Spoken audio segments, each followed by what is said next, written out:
Hey, what's up, everybody? Antoine here. I want to tell you all about a book that's changed my life called How to Win Friends and Influence People. I read this book first when I was about 18 years old. It was given to me by someone who was my boss at the time, and we've remained friends all these years, and he's been a mentor to me. And although I'm really familiar with this book, and I've read this book many times since first getting introduced to it way back when I was 18 years old, I realized that maybe some of the younger generation, people born in this century, have no clue what this book is all about, or even that it exists. I was in a meeting recently at work, and we were discussing leadership techniques and developing our management skills. And I had suggested this book, and I was shocked that most people on the phone had no clue what it was, or even that it existed. And then I realized, yeah, it's an old book. This was written in 1936. It was about 85 years ago. And it's been revised several times since then to make it a bit more relatable to today's sort of world. But even still, yeah, there's people that don't know about it.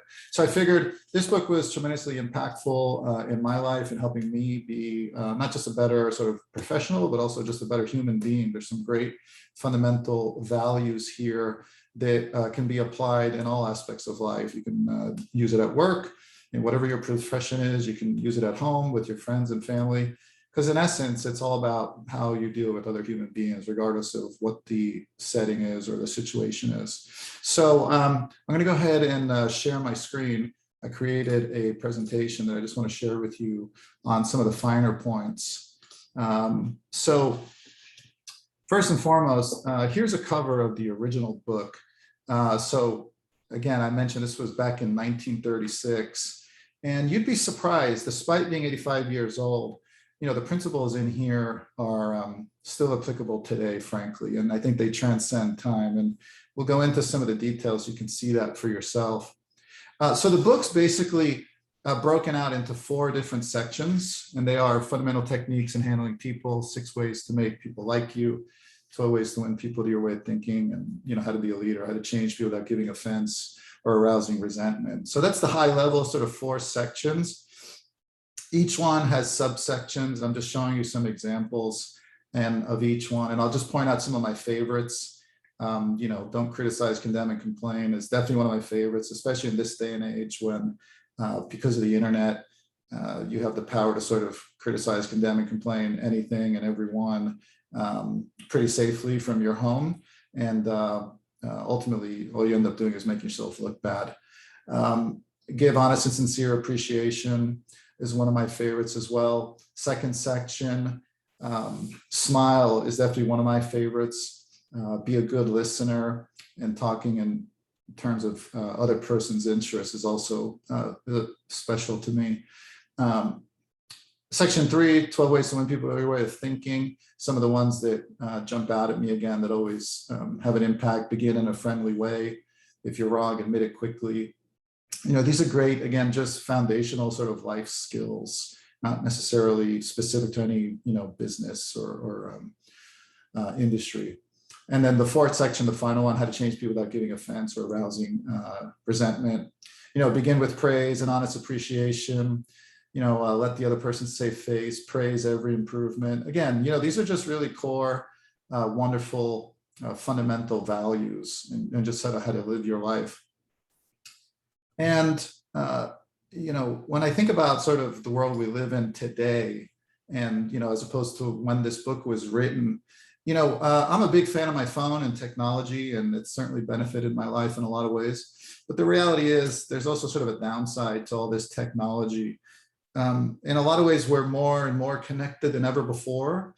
But in other ways, we're actually less connected, where we seem dependent on our phone for most everything.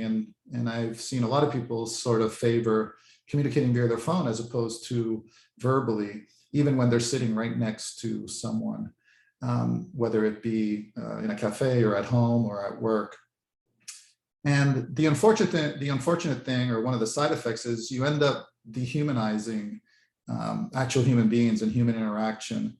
And you end up treating people the way that you do maybe on your phone, where it's no emotional connection, and you're just sort of into the technology. And a perfect example of that is I was thinking about Starbucks, and here's a snapshot of one of the mantras from Starbucks training. So this was really amazing. I first learned about this during a book I was reading, and unfortunately I don't remember the book, but it talked about some of the training they put their baristas through. And one of their mantras is, as you see here, you know, your apron is your shield. Nothing anyone says will ever hurt you. You will always be strong as you want to be. And when I read this, I mean, it really struck me. I was like, my God, what kind of world do we live in where baristas are subjected to so much abuse by customers that they actually have to build into their training, you know, something about their shield, their apron being their shield to protect themselves from the abuse. And I was like, what is going on in the world that human beings can treat other human beings so poorly when, you know, these folks are just trying to do their jobs. Many of them are, you know, working their way through school, perhaps, or just trying to take care of themselves and their family. And in comes some angry person and treats them poorly because they're in a rush to get their cup of coffee. And look, I'll admit that was probably me on many occasions. You know, I'm not perfect. I'm not always the nicest guy. I've been rude to people, but I know that when I've done that, I feel bad about it.